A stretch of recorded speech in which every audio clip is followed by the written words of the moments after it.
Bismillahirrahmanirrahim.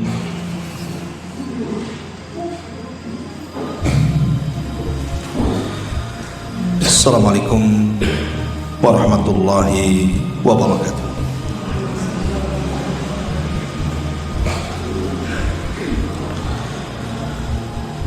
Innal hamdalillah nahmaduhu wa nasta'inuhu wa nastaghfiruh wa na'udzu billahi min shururi anfusina wa sayyiati a'malina. May yahdihillahu fala mudilla lahu wa man yudlil fala hadiya lahu. Asyhadu an la ilaha illallah wahdahu rabbi la syarika lahu wa asyhadu anna Muhammadan abduhu wa rasuluhu alladzi la nabiyya ba'dahu, amma ba'd. Ma'asyiral muslimat, ibu-ibu yang dimuliakan Allah Subhanahu wa taala. Alhamdulillah, di pagi hari ini dengan izin Allah Subhanahu wa taala kita bisa duduk di taman-taman surga, majlis-majlis zikir dan ilmu. Semoga dengan duduknya kita di majlis ini Allah Subhanahu wa taala memberikan curahan berkahnya kepada kita, karena tidaklah seseorang berkumpul di rumah-rumah Allah Subhanahu wa taala kecuali akan diturunkan kepada mereka rahmat, kemudian barakah, dan nama kita akan disebut-sebut di hadapan makhluk yang ada di langit sana. Pembahasan yang diamanahkan di pagi hari ini, kita akan membahas tentang alamat atau ciri-ciri wanita-wanita yang akan menjadi penghuni neraka dan wanita-wanita yang akan menjadi penghuni surga.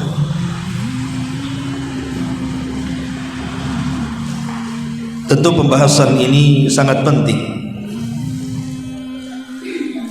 karena seorang mukmin, baik laki-laki ataupun perempuan, selama hidup di dunia dia tidak akan kenyang untuk beramal saleh sampai kedua kakinya menginjakkan di surga. Bahkan Abu Bakar Siddiq radhiyallahu anhu pernah mengatakan, kalau hanya satu kakiku yang masuk ke dalam surga dan kaki yang satunya belum menginjakkan surga, aku belum pernah merasa aman sampai dua-duanya menginjakkan surga.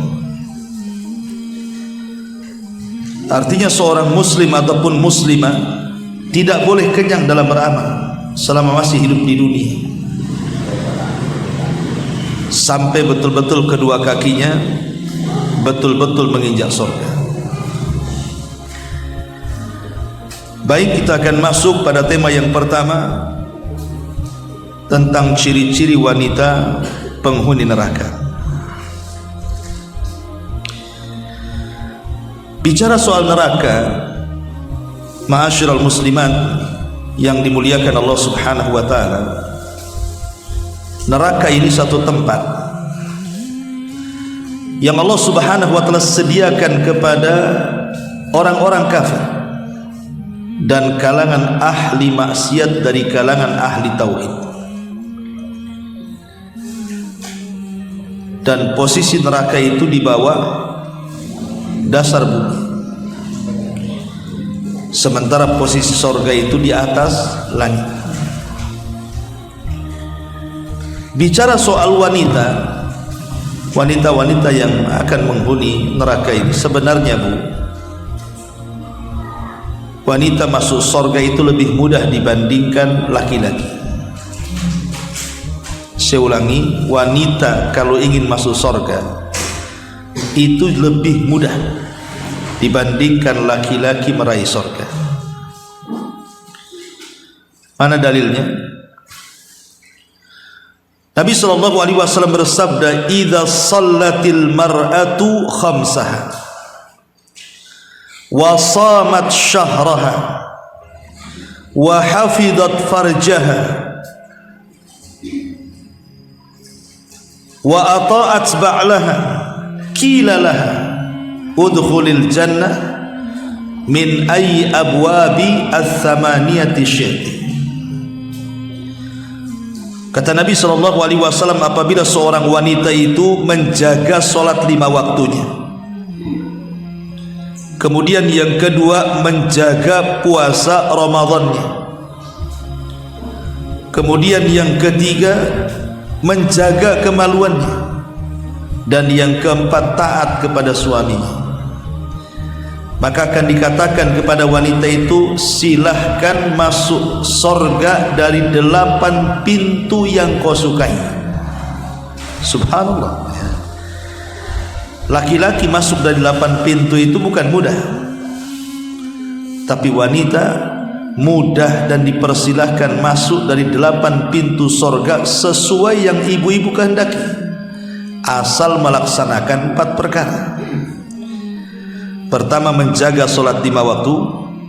Yang kedua, menjaga puasa Ramadan. Yang ketiga, menjaga kemaluan. Dan yang keempat, menjaga atau taat kepada suaminya. Pertanyaan pun muncul, lah yang menjaga sholat kan bukan hanya perempuan, laki-laki pun harus menjaga lah. Masa perempuan saja yang menjaga sholat? Ataupun puasa Ramadan, laki-laki pun harus menjaga juga lah. Kenapa kemudian yang ditekankan perempuan di sini?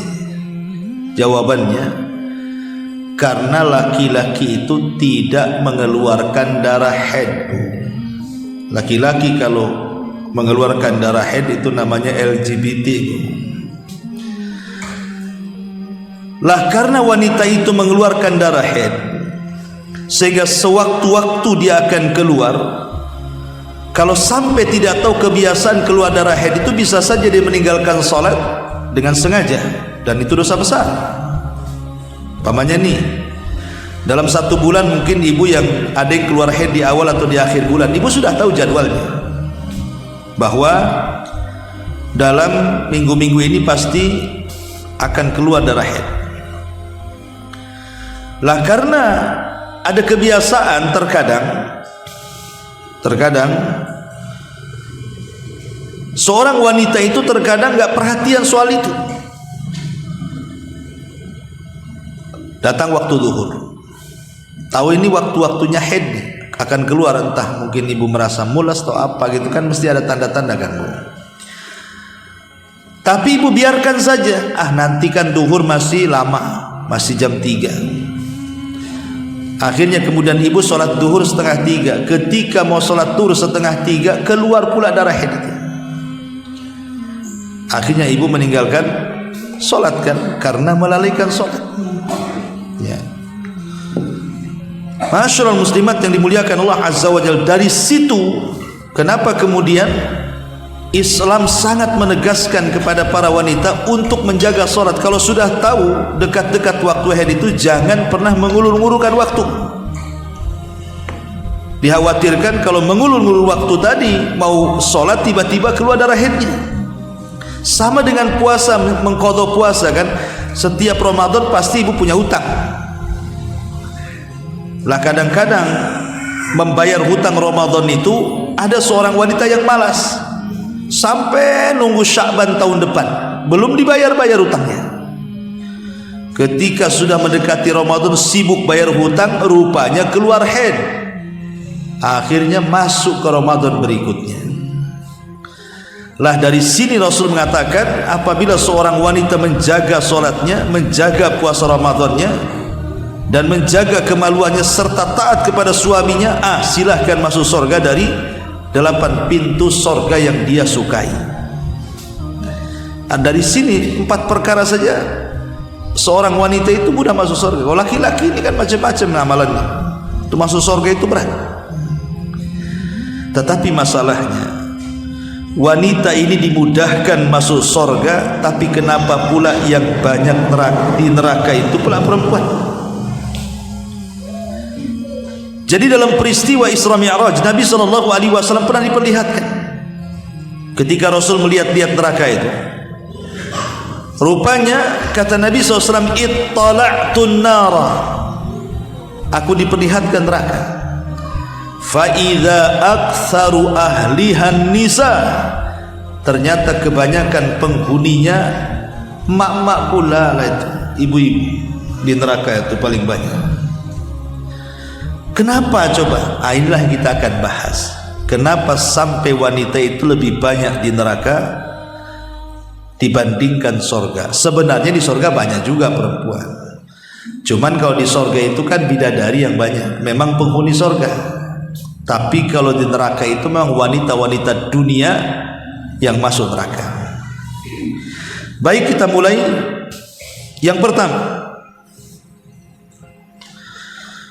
hadis Nabi SAW. Kata Nabi SAW, arba'un min ummati, atau arba'un fi ummati, min amril jahiliyati la yatrukuhun, al-fakhru fil ahsab, wa ta'nu fil ansab, wal istisqa'u bin nujum, wan niyahatu 'alal mayyit. Qala an-naihatu idza lam tatub qabla mautiha tuqamu yaumal qiyamati wa 'alaiha sirbalun min qatiran wa dhira'un min jarabin. Kata Nabi SAW, ada 4 perkara terdapat pada umatku, semua adat istiadat jahiliyah. Apa itu? 1, membangga-banggakan kebesaran leluhur. 2, mencela keturunan. 3, mengaitkan turunnya hujan kepada bintang tertentu. Dan yang 4, meratapi mayat. Ini yang 4. Ciri-ciri wanita penghuni neraka itu adalah wanita yang suka meratap. Kenapa kemudian dikhususkan kepada wanita coba? Karena laki-laki itu ada yang meratap, tetapi jarang. Karena laki-laki itu lebih tabah dibandingkan wanita kalau terkena musibah. Tapi umumnya yang meratap itu ya ibu-ibu, siapa lagi? Bahkan saya pernah melihat, Bu, ada orang yang meratap itu luar biasa. Jadi ada bapaknya, kalau tidak salah, bapaknya itu sedang sakit parah. Lah kebetulan koma. Entah kenapa siapa yang memulai, tiba-tiba kemudian satu keluarga nangis. Padahal bapaknya masih koma, masih belum mati bapaknya tuh. Tiba-tiba kemudian salah satu anaknya yang perempuan itu guling-guling itu, guling kiri, guling kanan sampai jabat-jabat rambut, sampai ditenangkan sama warga. Akhirnya kemudian dimasukkan ke kamar, sudah pingsan. Rupanya bapaknya tak jadi mati, hanya koma saja, tak jadi mati bapaknya. Tapi dia sudah guling-guling kayak dia yang mau mati, yang meratap itu. Kan aneh gitu ya. Makanya kenapa dahulu di zaman Nabi SAW ada seorang wanita namanya Ummu Salamah.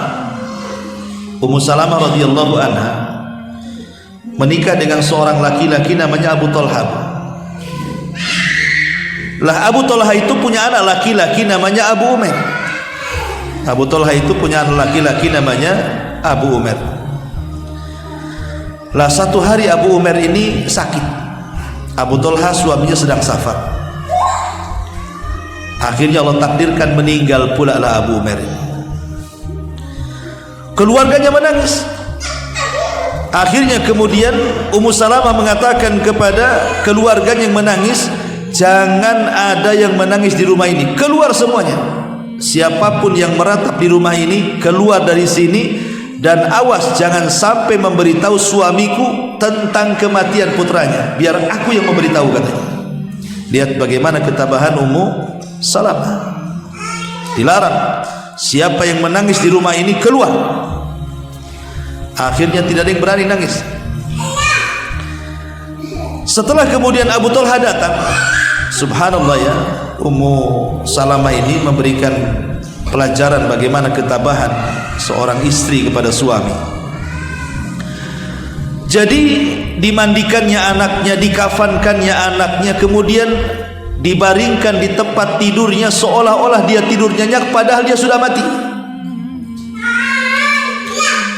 Datanglah Abu Talha, namanya suami, Bu ya, kalau datang dari jauh kemudian pulang, pasti kalau punya anak yang ditanyakan anaknya dulu kan, bukan ibunya dulu. Ibunya nomor 2 biasanya, pasti anaknya dulu.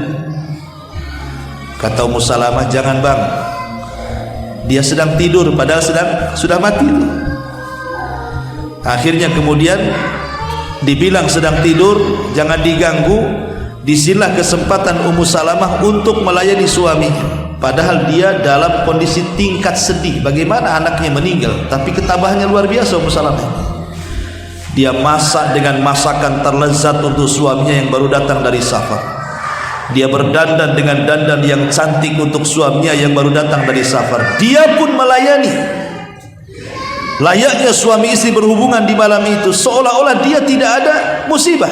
Bisa nggak buka Ummu Salamah? Kalau ibu nggak yakin sih, anaknya meninggal dan nangis, datang suaminya makin nangis lagi. Kan itu ya. Ini tak ada tangisan-tangisan kayak gitu. Setelah kemudian tengok suaminya lelah letih tertidur sepertiga malam lah, baru dibangunkan sama Ummu Salamah. Baru cerita, bang begini, bisa nggak adik cerita? Kata Abu Talha, ya silahkan cerita. Begini bang, bagaimana kalau seandainya ada tetangga menitipkan barang, tiba-tiba setelah barang itu dititipkan, tetangga ini datang dan mengatakan, mana barang saya? Apakah kita yang dititipi barang ini menahan barang itu ataukah memberikan kembali kepada pemiliknya? Kata Abu Talha, ya jelas dikembalikan karena itu bukan barang kita. Kemudian kata Ummu Salamah, bang, kalau anak kita titipan bukan? Ya jelas titipan Allah. Kalau yang nitip ngambil redo enggak bang? Lihat bahasanya. Ya bingung mau bilang redo gimana, mau bilang marah gimana kan itu. Mau marah juga istrinya sudah bagus, sudah baik, sudah sabar, mengajari ketabahan gitu ya. Akhirnya dia pun hanya bisa marah dipendam. Kemudian keesokan harinya datang kepada Rasul, kemudian menceritakan kesabaran istrinya, dan Rasul pun mendoakan, Allahumma barik lakuma fi lailatikuma. Ya Allah, semoga Allah berkahi engkau di malam hari ketika kalian berdua melakukan hubungan. Akhirnya Allah ganti itu anak-anaknya Abu Talha itu dari Abu Umair yang meninggal. Akhirnya banyak anak-anaknya lahir dan menjadi orang-orang hebat. Lihat ketabahan seorang Ummu Sulaim ketika menghadapi suaminya Abu Talha dan kematian putranya Abu Umair. Ma'asyiral muslimat yang dimuliakan Allah Subhanahu wa taala. Jadi yang pertama, gimana? Oh gitu. Pelan-pelan aja. Iya, pelan aja. Slow saja. Oke. Enggak nyarat ya. Maksudnya biar cepat itu biar cepat kelar. Jadi cepat pulangnya ibu-ibu tuh. Ya. Oke, yang pertama Andiah, kita lambati volumenya. Yang kedua, jadi wanita yang suka niyahah, ibu ya, niyahah itu suka meratap. Nangis nggak apa-apa kalau ada kematian, tapi jangan meratap. Meratap itu seolah-olah menolak takdir. Seperti mamanya suaminya meninggal, kemudian mengatakan, aduh siapa nanti yang kasih makan saya, kasih makan anak saya, seolah-olah suami yang ngasih makan. Itu namanya menolak takdir namanya.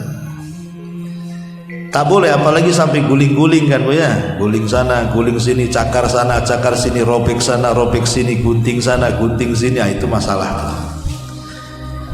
Ini yang pertama. Yang kedua, hadis Nabi SAW, sinfani min ahlin nar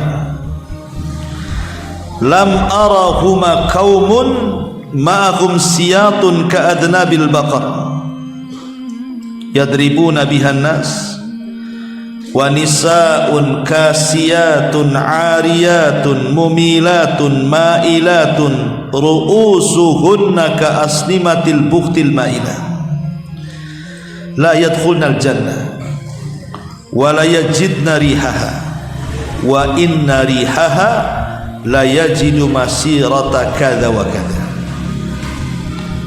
Hadis yang kedua, kata Nabi, ada dua kelompok dari penduduk neraka yang belum pernah aku lihat sebelumnya. Artinya di zaman Nabi nggak ada kelompok ini, adanya di zaman kita. Yang pertama, satu kaum yang memiliki cambuk seperti ekor sapi untuk memukul manusia. Dan yang kedua, di sini letaknya para wanita yang berpakaian tapi telanjang. Kemudian kalau berjalan berlenggak-lenggok, seraya kepala mereka seperti punuk-punuk unta yang miring. Wanita seperti ini tidak akan masuk surga, alias masuk neraka, dan tidak akan mencium bau surga, padahal bau surga itu tercium dari jarak sekian dan sekian. Jadi ciri-ciri wanita penghuni neraka yang kedua apa Bu? Wanita-wanita yang berpakaian tapi telanjang. Maksudnya apa berpakaian tapi telanjang? Kita tahu bahwa kewajiban seorang wanita itu kan menutup aurat kan? Kewajiban seorang wanita itu menutup aurat. Dan itu disebutkan di banyak ayat dalam Al-Quran perintah tentang menggunakan hijab. Makanya kemudian Nabi SAW melarang sekali umatnya di zaman itu, di zaman beliau, untuk melakukan tabarruj. Sampai Allah turunkan ayat khusus, wala tabarrujna tabarrujal jahiliyatil ula. Janganlah kalian berdandan seperti dandanan jahiliyah yang pertama. Seperti apa dandanan orang jahiliyah itu? Ulama tafsir banyak mengatakan, jadi orang jahiliyah itu berdandan itu mereka memperlihatkan rambut depannya, kemudian memperlihatkan lehernya, kemudian memperlihatkan perhiasan yang ada di kakinya. Jadi orang-orang jahiliyah itu yang terlihat kalau dandan itu rambutnya nampak sikit dari depan, kemudian lehernya, kemudian kakinya, dan perhiasan kalung yang ada di kakinya yang ada bunyinya itu Bu. Kalau sambil jalan itu ada bunyinya dia. Itulah yang disebut dengan tabarruj. Tabarrujnya orang jahiliyah. Lah yang seperti ini saja Al-Quran turun, wala tabarrujna tabarrujal jahiliyah. Jangan tabarruj ala jahiliyah.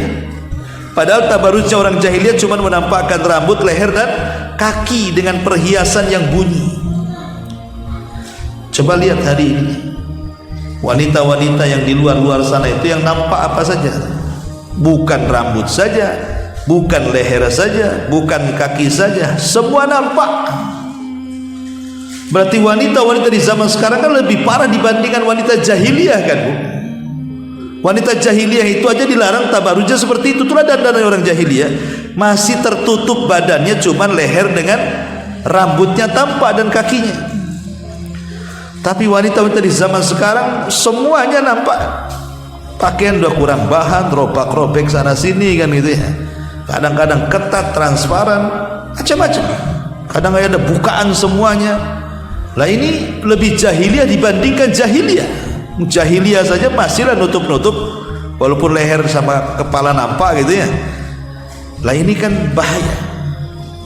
Lah sifat-sifat wanita seperti ini kata Rasul tidak akan masuk surga, artinya masuk neraka, padahal bau surga itu tercium sekian dan sekian. Jangan lagi cerita surga, baunya saja tidak. Naudzubillah. Ini yang kedua.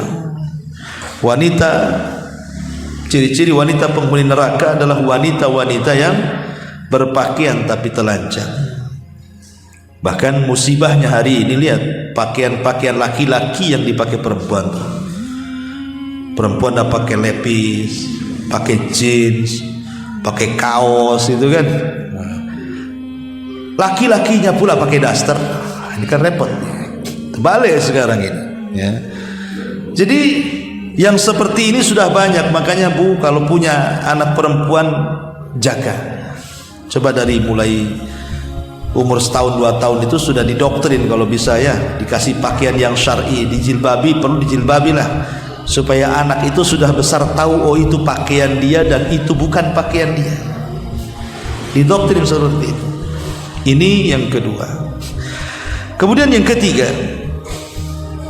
hadis yang ketiga, An Abdullah bin Amr qala qala Rasulullah sallallahu alaihi wasallam la yanzurullah ila imra'atin la tashkuru li zawjiha wa hiya la tastaghni anhu. Dari Abdullah bin Amr radhiyallahu anhu, dia berkata, Rasul sallallahu alaihi wasallam bersabda, Allah tidak akan melihat seorang istri yang tidak pandai berterima kasih kepada suaminya, padahal ia selalu butuh kepada suaminya. Dan ini salah satu sifat yang buruk seorang wanita. Pasti ini ada, semua orang punya ini. Jadi ibu-ibu yang di sini itu semua punya ini, sifat ini. Namanya kusurul fitri, kurangnya fitrah, mengikuti perasaan, tidak bersyukur kepada suami. Ini sifat ini ada pada semua wanita. Cuman ada yang ya parah gitu ya, ada yang ringan. Dan bagi laki-laki kita, bagi bapak-bapak para suami memang diuji dengan ini yang satu. Jadi bapak-bapak itu diuji dengan kusurul fitrah, dengan perasaan wanita, seolah-olah laki-laki ini tidak pernah berbuat baik padahal sudah banyak berbuat baik. Istrinya itu butuh sama suaminya tapi mengingkari kebaikan suaminya. Inilah yang kemudian, penyakit inilah yang kemudian paling banyak wanita masuk neraka. Penyakit yang satu ini, kusurul fitri, ini paling banyak memasukkan wanita ke dalam neraka.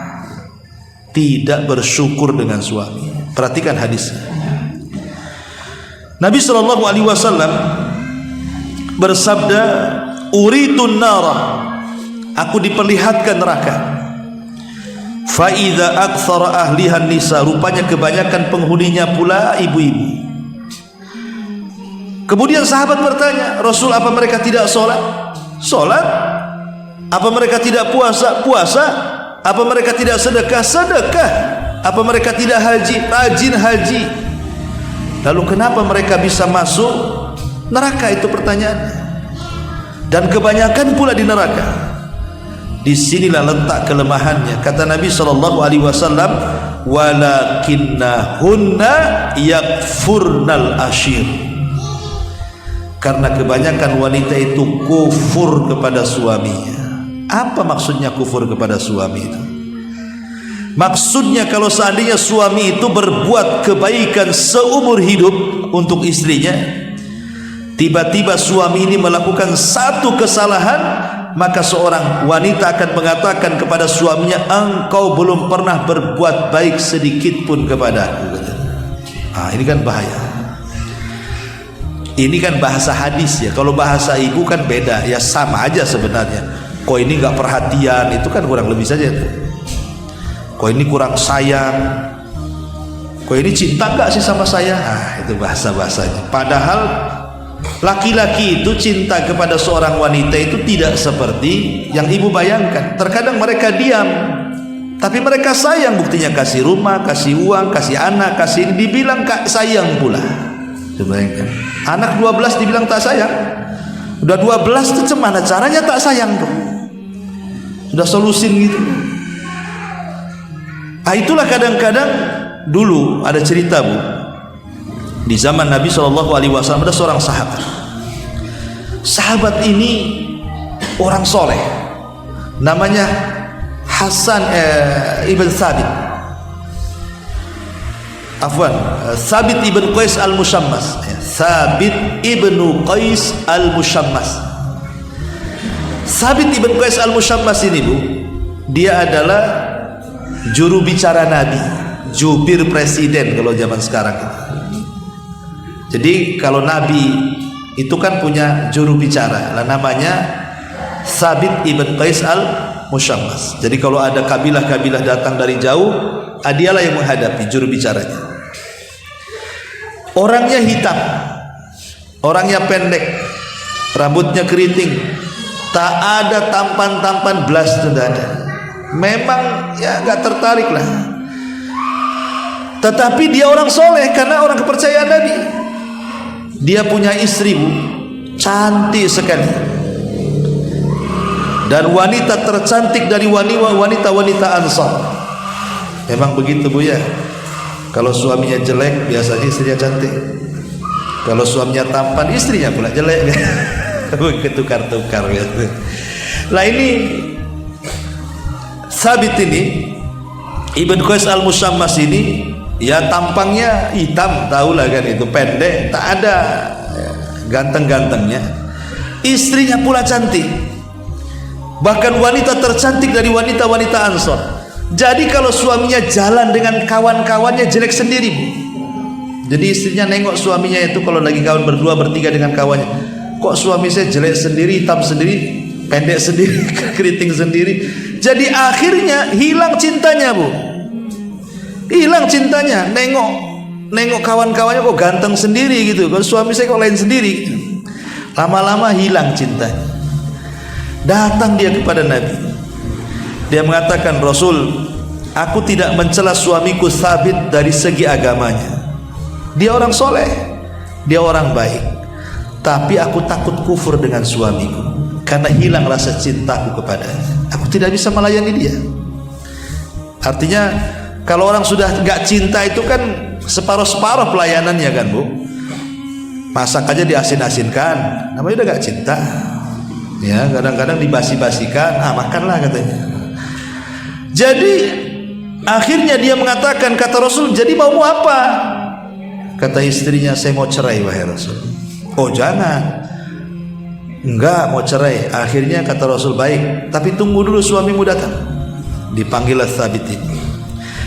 Kata Rasul, Thabit, lihat tuh istrimu mau minta cerai. Ya enggak maulah, istrinya cantik. Tapi bagaimana istrinya? Sudah maksa mau minta cerai. Ya Thabit terdiamlah. Akhirnya kemudian Rasul mengatakan kepada istrinya, maukah engkau kembalikan maharnya?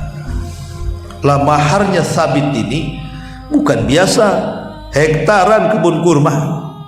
Zaman itu kan kekayaan dilihat dari kebun, dari kurma. Mau enggak kau kembalikan kebunnya sebagai maharnya?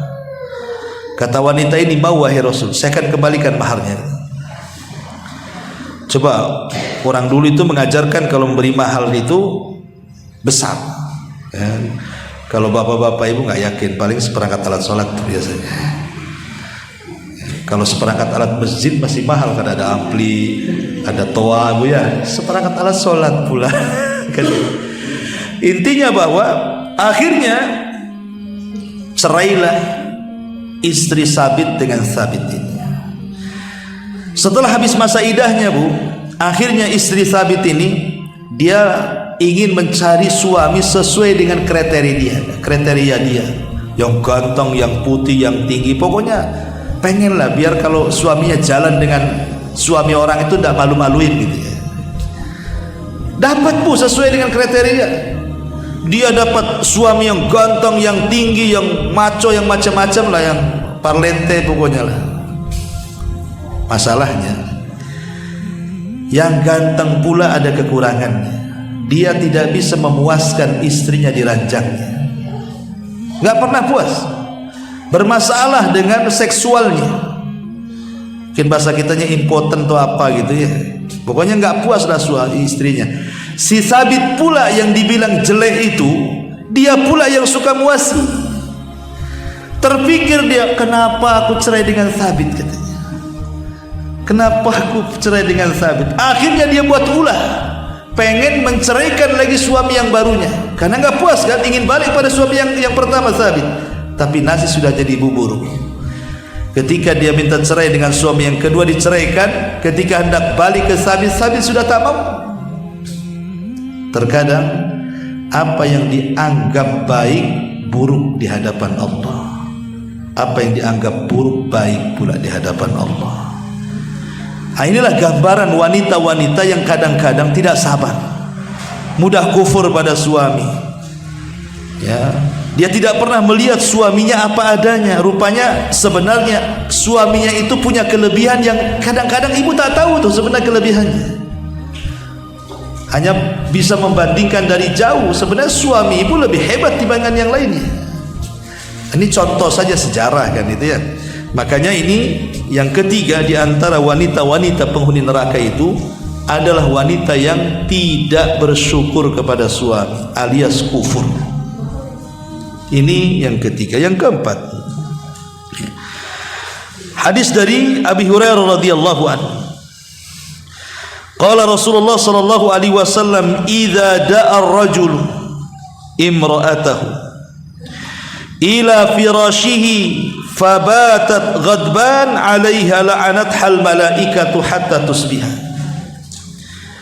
Dari Abu Hurairah radhiyallahu anhu, kata Nabi SAW bersabda, jika seorang wanita, seorang suami memanggil wanitanya, memanggil istrinya ke tempat tidurnya, maksudnya suaminya ingin melakukan hubungan suami istri, namun sang istri enggan, tak mau datang, atau malas melayani, atau ogah-ogahan, atau banyak alasan, atau banyak ngelesnya, entah karena capek lah, karena ini, pokoknya banyak kali ngelesnya. Akhirnya suaminya hilang hasratnya, yang ada dongkol marah, tidur dalam posisi marah karena tak dapat jatah.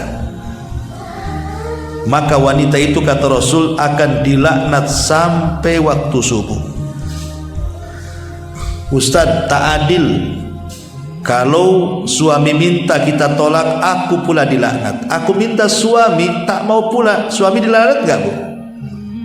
Tidak, karena biasanya suami jarang nolak. Ini tanya bapak-bapak di depan. Nggak ada suami nolak-nolak tuh. Yang suka nolak-nolak kan istri. Makanya hadis ini dikhususkan kepada para wanita. Mungkin 1001 lah kalau laki-laki nolak tuh. Mungkin karena sudah tidak cinta, atau karena ada orang nomor 2, nomor 3, nomor 4, nomor 5 mungkin di luar tuh, jadi dingin dia kan. Tapi kalau belum ada nomor-nomor di luar itu masih panas itu, Bu. Ya. Artinya bahwa di sini Nabi SAW mengingatkan soal ketaatan di sini. Bukan hanya bicara soal ranjang saja, tidak. Maksudnya hadis ini bicara soal ketaatan. Karena muara pokok dari seluruh hak seorang istri kepada suami itu ada pada taat. Setelah dia taat kepada Allah, baru taat kepada suaminya. Ini saya jadi kencang lagi nih ngomongnya. Bisa Bu saya dilambat-lambatin ini. Ya. Gimana nih mau lambat-lambatin ngomong nih? Oke, jadi ini yang keempatnya. Yang kelima, jadi yang keempat ini istri yang tidak pernah taat pada suami. Yang nomor 5, hadis Nabi SAW dari Abu Hurairah radhiyallahu anhu. Hadis ini terdapat dalam kitabnya Imam Bukhari, tapi bukan dalam sahihnya. Dicantumkan dalam kitabnya Adabil Mufrad. Jadi Abu Hurairah radhiyallahu anhu bercerita tentang seorang laki-laki datang kepada Rasul dan mengatakan, "Ya Rasulullah, inna fulanatan taqumul laila wa tasumun nahar wa tasaddaqat bi fuduli amwaliha wa taf'al wa taf'al." Rasul, di sana ada ibu-ibu kalau malam tidak pernah tinggal sholat malam, kalau siang tidak pernah tinggal puasa sunnah. Kalau ada hal-hal yang perlu disedekahi, disedekahkan hartanya tanpa batas. Dan dia pun banyak melakukan kebaikan ini dan kebajikan itu. Tapi penyakitnya satu, wahai Rasul, walakin tu'dhi jiranaha bilisaniha, tapi lisannya setajam silet cutter sama tetangganya, nyelekit, nyakiti tetangganya dengan lisannya. Padahal ahli sholat, ahli puasa, ahli sedekah, ahli berbuat baik, tapi ahli juga menyakiti tetangganya dengan lisannya. Apa kata Nabi? La khaira fiha, wanita itu hilang seluruh kebaikan. Bal hiya min ahlin nar, bahkan wanita itu akan masuk ke dalam neraka, kata Nabi. Subhanallah, ya. Wanita ini masuk neraka bukan karena berzina, bukan karena membunuh, bukan karena zalim, tidak. Wanita ini masuk neraka gara-gara lisanmu. Jadi sifat wanita yang kelima ini dari wanita-wanita penghuni neraka adalah wanita yang tidak pernah menjaga lisannya. Hati-hati Bu ya, ibu harus jaga lisan. Karena rata-rata ketika bicara soal dosa lisan, kalau kita membaca hadis-hadis Nabi itu, rata-rata contohnya ibu-ibu. Ya, jarang bapak-bapak dicontohkan Nabi itu. Biasanya ibu-ibu tuh. Makanya kemudian Rasul mengatakan percuma sholat malamnya, percuma puasa sunnahnya, percuma sedekahnya kalau ibu tak pandai menjaga lisannya. Subhanallah, dosa lisan loh bisa menggugurkan pahala sunnahnya qiyamul lail, sunnahnya puasa sunnah, dan sunnahnya sedekah. Dari sini kita tahu bahwa kalau orang ingin betul-betul hijrah, apa kata Rasul? Al muslimu man salimal muslimuna min lisanihi wa yadi. Kalau ibu ingin hijrah ke sunnah, maka yang pertama dihijrahkan itu bukan pakaian dulu. Kadang-kadang sibuk orang hijrah itu pakaian yang dipikir itu. Nampak cadarnya bagus, mereknya bagus, branded, langsung suaminya dikoyak-koyak, beli bang, biar mantap, ya kan? Bukan, hijrah itu bukan casing. Pakaian itu casing saja. Lebih daripada itu yang harus dihijrahkan pertama kali Bu, setelah hati adalah lisan. Ibu hijrahkan lisan yang dulunya suka ngomong kotor gitu ya. Kan ada Bu, saya pernah dengar Bu, ada seorang wanita itu kalau kaget itu yang diomongkan aneh-aneh, latah gitu, ngomong apa entah, ngomong jangkrik, ngomong apa gitu. Pokoknya adalah kalau yang kaget itu kan biasanya ngomong macam-macam, kadang bahasa-bahasa kotor dikeluarkan. Berarti kalau dalam kagetnya saja dia bisa mengeluarkan kalimat kotor, berarti ketika tidak kaget lebih kotor tuh ucapannya tuh. Kagetnya aja kayak gitu ngomongnya. Kan kaget itu kan refleks ya kan, nggak sadar dia ngomong kan. Entah ngomong apa yang joro-joro tuh. Loh kalau kagetnya ngomong joro, cemana nggak kagetnya? Berarti memang kebiasaan dia itu ngomong joro kan. Makanya biasakan kalau sudah hijrah ya jaga lisan. Contoh nih, Nabi SAW satu hari menegur Aisyah Ummul Mukminin radhiyallahu anha. Kenapa? Karena Aisyah waktu itu sedang menjelek-jelekan madunya. Sofiyah itu kan turunan Yahudi, putra daripada Huyai ibn Akhtab, menikah dengan Nabi. Orangnya pendek tapi cantik. Aisyah ini tinggi orangnya. Jadi istri Nabi itu macam-macam Bu. Ada yang tinggi kurus, itu Aisyah. Ada yang pendek kurus, itu Sofiyah. Ada yang gemuk, itu Hafsah. Ya. Ibu masuk ke mana tuh? Ya. Masuk ke Hafsah berarti ibu gemuk. Ya. Masuk tinggi kurus Aisyah. Masuk pendek kurus Sofiyah. Jadi nggak perlu ibu kecil hati. Wah saya gemuk. Istri Nabi ada yang gemuk, tenang aja. Ya. Saya udah kecil lagi, kurus lagi, ada juga tuh Sofiyah. Jadi nggak perlu kecil hati. Istri Nabi macam-macam bentuk tubuhnya, nggak semua langsing, ada juga yang gemuk. Jadi Aisyah ini merasa bangga kalau tubuh dia itu semampai kayak ya model lah kalau bahasa sekarang. Jadi dia karena cemburunya dengan Safiyah itu karena cantik, digibahnya pula Safiyah di hadapan Nabi. Apa kata Aisyah? Ya Rasulullah, hasbuka an Safiyata kada wa kada. Cukuplah Safiyah ini begini dan begitu.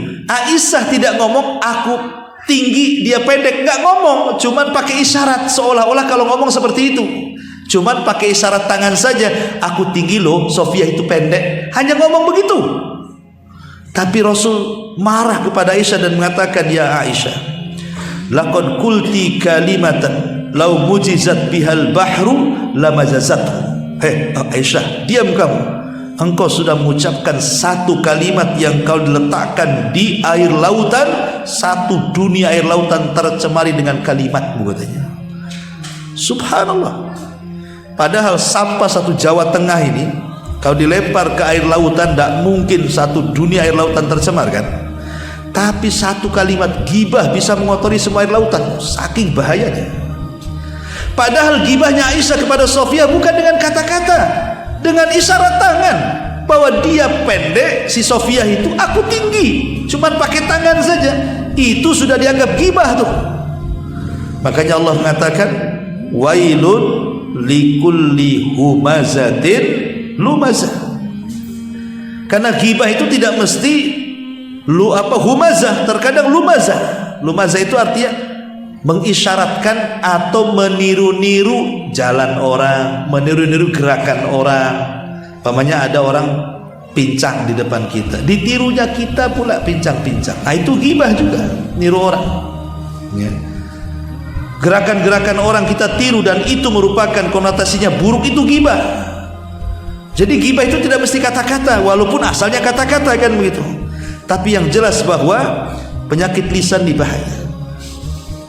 Kadang-kadang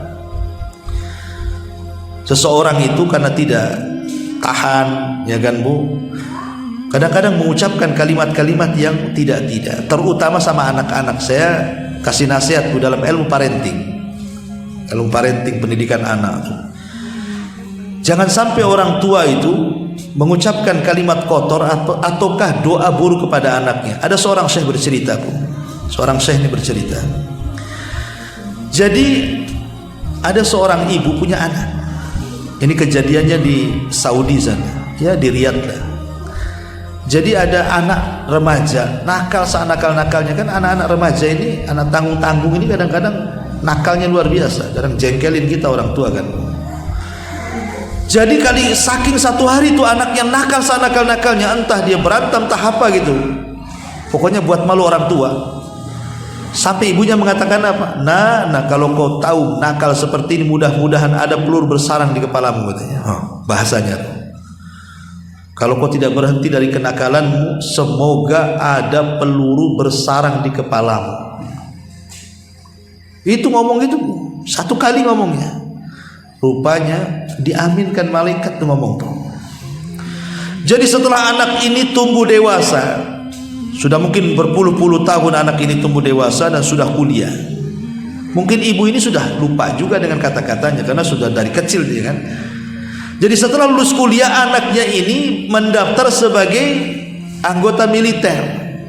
Kita masuk ABRI, mungkin bahasa di TNI Polri lah negara kita ini. Jadi ketika ada penataran, ya satu barak dengan kawan-kawannya, di situ ada pistol, disangka tidak ada pelurunya, dibuat main-main. Sama kawannya diletakkan di kepala, disangka tidak ada pelurunya, ya hanya main-main saja. Rupanya ada serongsong peluru satu di dalamnya itu. Pas dipencet, keluar meledak kepalanya. Wah, ibunya menangis karena sudah mendidik dia dari kecil sampai besar, sampai masuk ke angkatan. Rupanya ibunya baru sadar karena dia pernah dulu mengatakan pada anaknya semasa kecil waktu nakal apa? Semoga ada serongsong peluru di kepalamu. Rupanya diijabah doanya setelah puluhan tahun anaknya besar. Akhirnya Allah ijabah. Maka Bu, jangan mengucapkan kalimat buruk sama anak-anakmu. Jangan-jangan doa ia tidak langsung dikabulkan hari ini. boleh jadi dikabulkan setelah ibu meninggal. Kita tidak tahu ya. Makanya kalau ibu baca biografinya Imam Sudes kan Imam Masjidil Haram tuh ya, itu Sudes ini waktu kecil-kecilnya Bu, saya baca biografi di bukunya tuh, itu ibunya kalau murka sama Sudes kecil itu, dia tidak pernah mengeluarkan kata-kata kotor kecuali, ya Sudes, daripada kau nakal kau pergi ke haram sana, semoga Allah jadikan kau imam di situ, katanya. Itu waktu kecil-kecilnya ibunya selalu ngomong begitu. Kalau nakal ngomong gitu lagi, kalau nakal ngomong gitu lagi. Akhirnya setelah berpuluh-puluh tahun, Sudes pun sudah menjadi ustaz, sudah menjadi ulama besar, diangkat jadi imam di Masjidil Haram. Itu namanya tafaul Bu. Jadi kalau anak ibu itu nakal sana, nakal sana, pergi ke Masjid Sabilun Najah sana, ya, supaya jadi imam di situ, jadi takmir di situ. Bisa saja gantiin takmir di sini nanti. Kalau sudah besar kan jadi imam di sini, kan dia tahu kan, itu kan kebaikan Bu. Jadi jangan ngomong macam-macam. Kadang-kadang mati aja kau. Kalau kau tahu nakal sudah ku cekek kau dari bayi. Kadang ada tuh ibu-ibu yang saking jengkelnya sama anak ngomong begitu tuh. Nggak boleh Bu. Ya, jadi wanita-wanita yang tidak pernah menjaga lisannya ini bahaya. Jangan sampai menjadi ahli ghibah, ahli namimah, ahli caci, ahli maki. Karena salah satu dari 5 orang yang tidak akan dapat syafaat pada hari kiamat adalah wanita-wanita tukang laknat, kata Rasul. Wanita-wanita tukang laknat tidak akan dapat syafaat Nabi. Siapa wanita tukang? Dia itu kalau ngomong yang keluar binatang, yang keluar kalimat-kalimat kasar, tukang laknat, naudzubillah. Nah, ini yang kelima. Kemudian yang keenam, hadis Nabi sallallahu alaihi wasallam. Kata Nabi sallallahu alaihi wasallam, ayyuma imra'atin sa'alat zawjuha, ayyuma imra'atin sa'alat zawjaha talaqan fi ghairi ma ba'sin fa haramun 'alaiha raihatul jannah. Wanita mana saja yang meminta cerai tanpa ada alasan yang jelas, maka haram baginya mencium bau surga.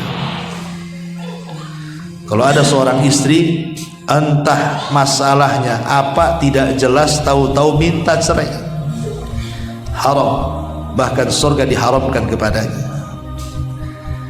Karena hak cerai itu hanya dimiliki laki-laki. Wanita itu tidak punya hak cerai. Kalau gugat cerai ya namanya khulu. Tapi kalau tolak, itu yang punya peran adalah laki-laki. Nggak bisa seorang istri mengatakan aku ceraikan kau bang, nggak akan, tetap aja suaminya. Tapi kalau suami mengatakan ku ceraikan kau deh, cerai. Sungguh-sungguh cerai. Main-main cerai. Niru sinetron pun cerai. Pamannya ada nengok perceraian di TV, ditirukan pula sama suaminya, saya ceraikan kamu. Kenapa kau ceraikan? Tuh niru di TV, jatuh cerai. Karena namanya cerai itu tidak bisa main-main. Sungguh-sungguhnya sungguh-sungguh, main-mainnya sungguh-sungguh, itulah cerai. Hati-hati ya. Jangan sampai asal-asalan. Lah seorang wanita itu tidak boleh meminta cerai karena bukan hak dia. Makanya di sini kenapa kok hak cerai diserahkan kepada laki-laki dan tidak diserahkan kepada perempuan? Coba kenapa? Karena biasanya laki-laki itu, maaf ibu ya, maaf sekali lagi, laki-laki itu dia lebih berakal, akalnya sempurna dan agamanya sempurna. Itu yang melatar belakangi kenapa cerai itu di tangan suami, karena 2 perkara. Suami itu akalnya sempurna dan agamanya sempurna. Lain dengan perempuan, akalnya kurang, agamanya kurang. Kenapa akalnya kurang dan agamanya kurang? Kalau waktu haid dia tidak sholat, kurang agamanya kan? Kalau waktu haid dia tidak puasa, kurang agamanya. Kalau dia haid malas berzikir, kurang agamanya. Dikatakan kurang akalnya karena wanita lebih mendahulukan perasaan dibandingkan akalnya. Kalau laki-laki terbalik, mendahulukan akal dibandingkan perasaannya. Makanya contoh mudah saja, kalau ibu dengan suami ke pasar, cepat mana belanjanya? Suami nggak tawar-tawar, ambil, balik. Kalau istri ditengok dulu, ditawar dulu, beda 1.500, tak jadi beli. Dimakinya pedagang, mahal kali mau, itu kan. Akhirnya apa? Keliling, nggak ada di situ juga. Dibeli lagi juga di situ akhirnya. Kadang-kadang itu karena perasaan kan. Kalau suami tidak. Makanya suami itu kalau ngantar ibu ke pasar paling sampai parkir biasanya. Udah masuk aja gitu ya. Aku tunggu di sini aja, malas katanya. Karena kadang-kadang yang dibeli itu yang tidak dicatat, kebeli yang dicatat pula tak kebeli. Jadi beli bawa pulang pula, bawa pakaian kadang-kadang. Jadi ada orang-orang yang itulah makanya karena ikut perasaan. Saya contohkan ya. Memang wanita-wanita sih kalau yang berakal ya banyak berakal juga. Tapi kebanyakan tidak berakal, ikut perasaannya. Dulu di zaman Nabi ada seorang wanita, Bu, namanya siapa ya? Lupa saya. Ntar dulu saya ingat dulu namanya. Ummu Hakim. Ya. Di zaman Nabi SAW ada seorang wanita namanya Haulah bintu Hakim. Haulah bintu Hakim.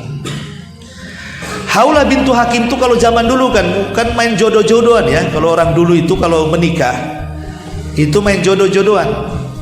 Kayak mungkin di beberapa tempat kayak di daerah Madura zaman saya dulu di sana itu masih lah tradisi jodoh-jodohan itu. Ya ada bagusnya, ada yang tidak bagusnya. Tapi kalau orang Arab biasa jodoh-jodohan itu dijodohkan dengan kerabatnya kan itu. Lah kebetulan Haulah bintu Hakim ini dijodohkan oleh kerabatnya pula akalnya kurang, ada sedikit gila-gilanya dan temperamen, orangnya suka marah ya. Pokoknya emosian suaminya itu, sudah sedikit-sedikit gila, emosian, dan wajahnya pula tak tampan, biasa saja. Coba Bu, ibu punya suami ya tampan tidak, akalnya error, pemarah Bu, apa enggak batin tuh Bu ya. Tetapi Haulah bintu Hakim ini dia sabar dengan suaminya walaupun suami seperti itu, sampai dikaruniai banyak anak akhirnya dari suaminya. Padahal suami itu agak-agak gila tuh, jelek lagi, agak gila lagi, pemarah lagi. Jadi satu hari Haulah bintu Hakim ini mungkin dia melakukan sesuatu yang membuat jengkel suaminya. Akhirnya saking jengkelnya suaminya mengeluarkan kata-kata yang menurut orang-orang jahiliyah itu kata-kata itu dianggap talak. Apa itu? Antika dhahri ummi, engkau seperti punggung ibuku katanya. Ya nanti kemudian belakangan turun surah Dihar kan. Engkau ini seperti punggung ibuku katanya. Haulah bintu Hakim langsung menangis Bu. Karena tahu kalimat itu menurut orang jahiliyah kalimat cerai. Dan dalam Islam belum ada masalahnya. Datang dia kepada Nabi, ya Rasulullah, suami saya mengatakan begini-begini, bahwa aku seperti punggung ibuku, apakah aku masih halal dengan suamiku? Kata Rasul, tidak bisa, aku sudah cerai. Tolonglah Rasul, anak-anakku banyak katanya. Lihat bagaimana berakalnya Haulah bintu Hakim. Dia wanita baik-baik, punya nasab, cantik, cerdas gitu ya. Tetapi dia tetap mempertahankan suaminya. Coba kalau ibu di posisi Haulah bintu Hakim, suaminya rada-rada gila kan gitu ya. Tak cantik, tak cakep, jelek suaminya, pendek lagi, suka marah Bu. Tahu-tahu suaminya menceraikan ibu, senanglah, bagus aku ganti suami kayak gitu. Karena wanita sekarang akalnya tak tahu diletakkan di mana ya. Tapi Haulah ini tidak, dia wanita berakal, dia tidak pernah memandang suaminya seperti itu. Dia hanya memandang anak-anaknya banyak, dan dia tidak hendak mencari bapak untuk anak-anaknya karena tahu emosional bapak kandung, sak gila-gilanya bapak kandung itu masih sayang sama anaknya dibandingkan bapak bawaan. Dia berakal, tidak mau bercerai. Bolak-balik sama Nabi, pokoknya minta solusi. Kata Nabi nggak ada solusi. Subhanallah, akhirnya pengaduan Haulah bintu Hakim kepada Rasul Allah dengar. ketika dia bercakap-cakap dengan Rasul di sampingnya Aisyah. Aisyah nggak dengar apa yang diucapkan Nabi padahal di sampingnya. Rupanya ketika itu turun surah Mujadilah. Turun surah Mujadilah. Qad sami Allahu qaulal lati tujadiluka fi zawjiha wa tashtaki ila Allah wallahu yasma'u tahawurakum, dan terus sampai selesai ayat. Satu surat turun kepada Haulah bintu Hakim. Coba lihat. Inilah wanita berakal namanya. Wanita berakal, diceraikan sama suaminya tak terima, pengen berujuk, pengen balik. Kalau sekarang kadang-kadang aneh, Bu. Kan Allah mengatakan apa? Wa in takhafuna nusuzahunna faidhuhunna. Kalau engkau takut istrimu melakukan perselingkuhan, selingkuh tidak mesti berzina. Mungkin selingkuh ya tidak taat, terlalu ngomongnya naik di atas suaminya dan begitu seterusnya ya. Apabila engkau melihat ada nusus di antara istrimu, penyelewengan dalam keluarga, kata Rasul apa? Nasihati. Kalau enggak pisah ranjang, kalau enggak pukul. Itu terakhir kan? Itu pun pukul bukan di wajah dan tidak berbekas. Tapi sekarang wanita-wanita di zaman sekarang saya bukan bercerita ibu-ibu di sini ya, maksudnya ibu-ibu di Batam sana. Ya. Tenang saja, Bu ya. Jadi kalau wanita-wanita di sana itu, ya nggak tahu juga, kalau kurang lebih saya tak tahu ya. Tapi yang jelas bahwa sekarang itu kalau diberikan pelajaran sama suami bukan kapok, malah seneng. Yang anehnya lagi, malah sekarang istri yang ngasih pelajaran suami. Kalau lagi bertengkar itu istri yang ngasih pelajaran suami, dia yang pindah kamar, bayangkan. Harusnya kan suaminya pindah kamar. Kan aneh, Ibu kan? Ini mana suami, mana istri kan gitu. Ini kan wanita sekarang jungkir balik semua nih. Zaman dulu kalau wanita itu dikasih punggung suami, sakit hatinya sampai di sini, Bu, sampai di dada. Kalau sekarang kau mau kasih punggung, mau enggak, mau pergi, apa cuma kan, terserah kan gitu. Karena sudah hilang girohnya. Lah yang seperti ini nih yang sudah tidak ada. Makanya keberkahan sudah enggak ada dalam rumah tangga, karena sudah enggak takut sama suami. Jadi ini yang keenam, Ibu ya.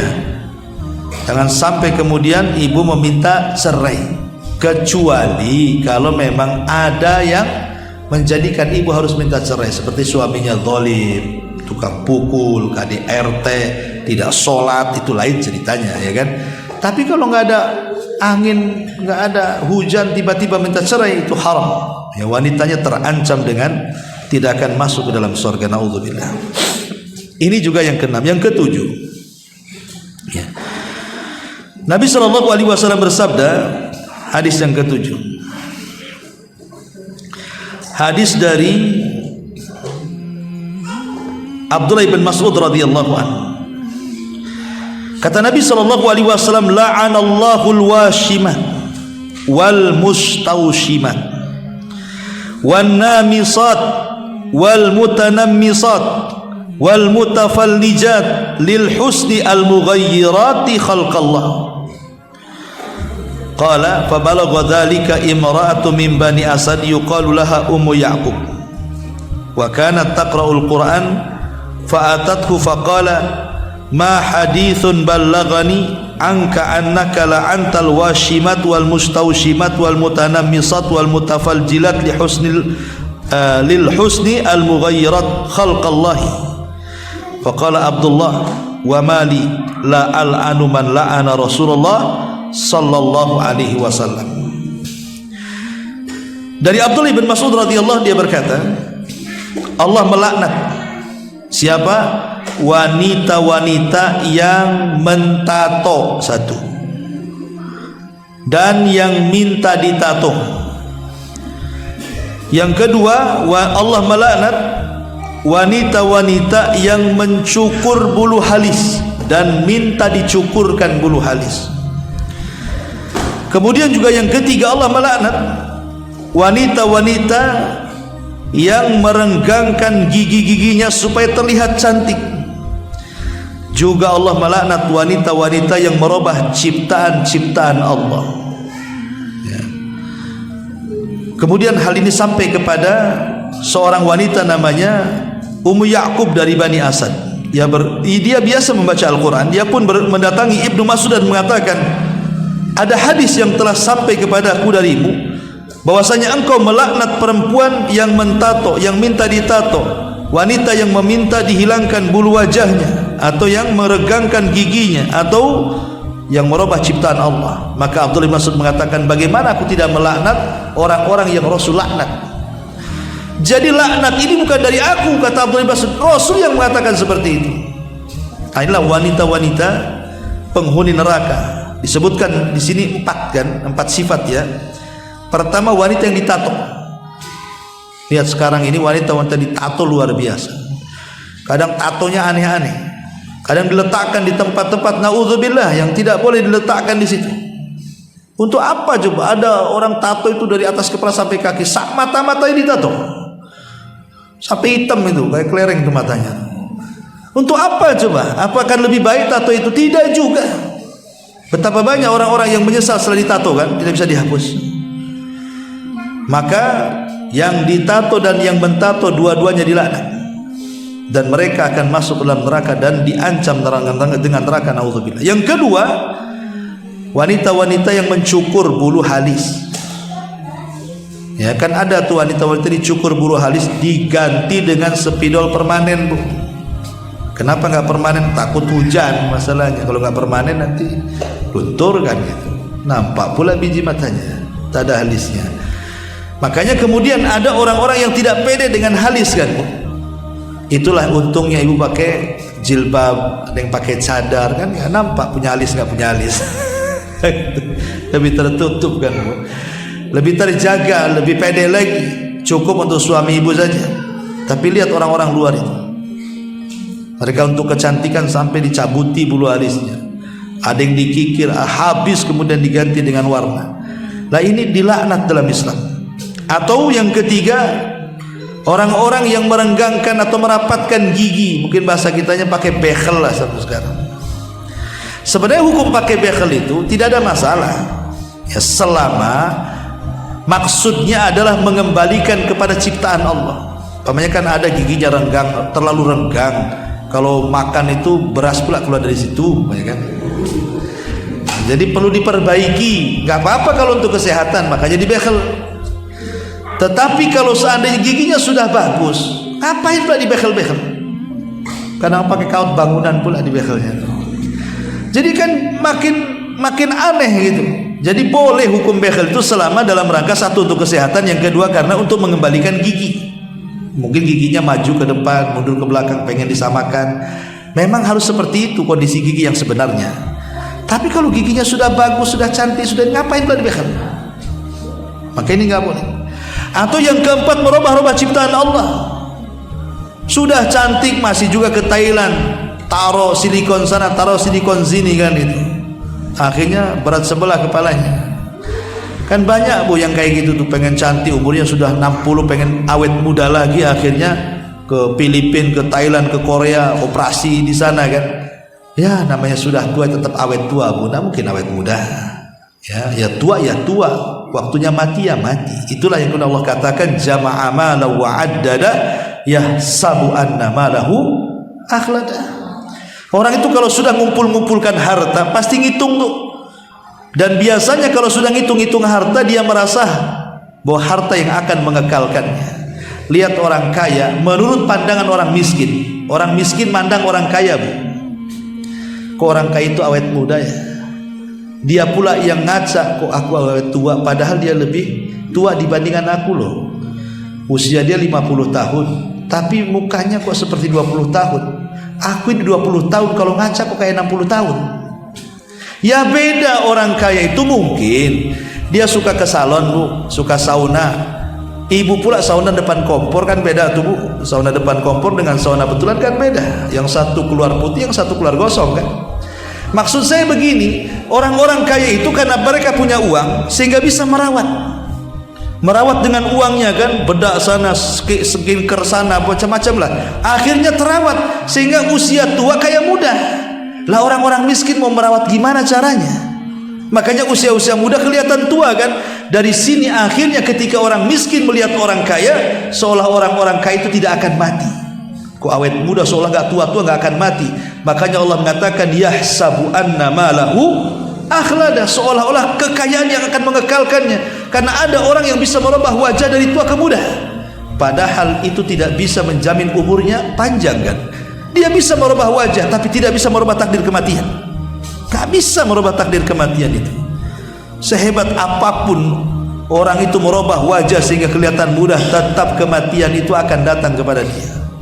Boleh jadi ketika operasinya itu dia mati. Jadi ma'asyiral muslimat yang dimuliakan, tidak boleh merubah-rubah ciptaan Allah. Kenapa? Karena dari ujung rambut sampai kepala itu milik Allah, Bu. Kita saja motong jari saja tidak boleh haram, padahal jari-jari sendiri. Bukan jari orang kita potong, jari sendiri kita potong satu ruas umpamanya, enggak boleh. Karena jari itu bukan milik kita, milik Allah. Kita tidak boleh memutus apa yang Allah miliki. Taib, ini juga yang keempat, yang keenam ya, tentang wanita-wanita penghuni neraka, naudzubillah. Kemudian juga yang selanjutnya, hadis dari Nabi SAW tentang wanita-wanita yang al-wasilat. Ini juga masuk wanita-wanita yang suka menyambung rambutnya. Sekarang kan banyak tuh pakai rambut palsu, pakai wig, pakai apa tuh, bukan?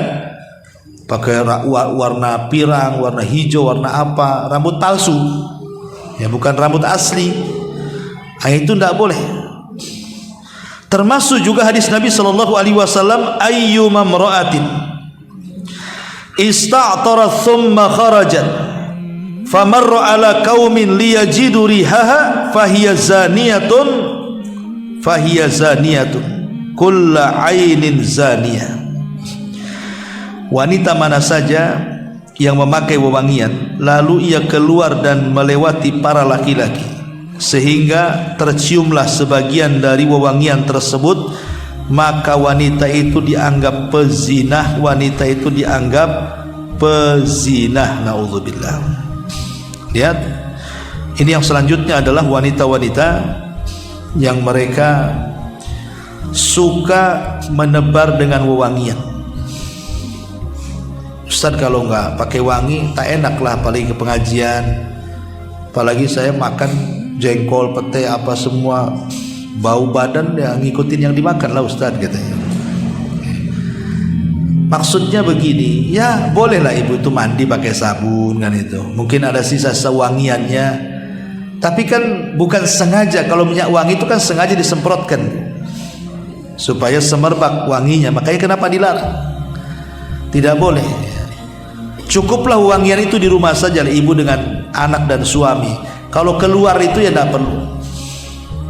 Kalau keluar ya menjaga supaya tidak bau badan penting. Tapi kalau seandainya kemudian menggunakan minyak wangi yang dengan minyak wangi itu akhirnya semerbak kemana-mana, ini sebenarnya wasilah saja supaya jangan sampai terjadi fitnah. Ya, jadi mencegah wasilah, namanya saddud dari'ah. Sebelum terjadi itu dicegah dulu. Makanya Islam melarang, tidak boleh kemudian seorang wanita kalau keluar rumah itu menggunakan parfum. Tapi kalau bapak-bapak, sunnah hukumnya, jangan terbalik, bapaknya bau gitu ya, istrinya wangi keluar. Nah, ini kan bahaya.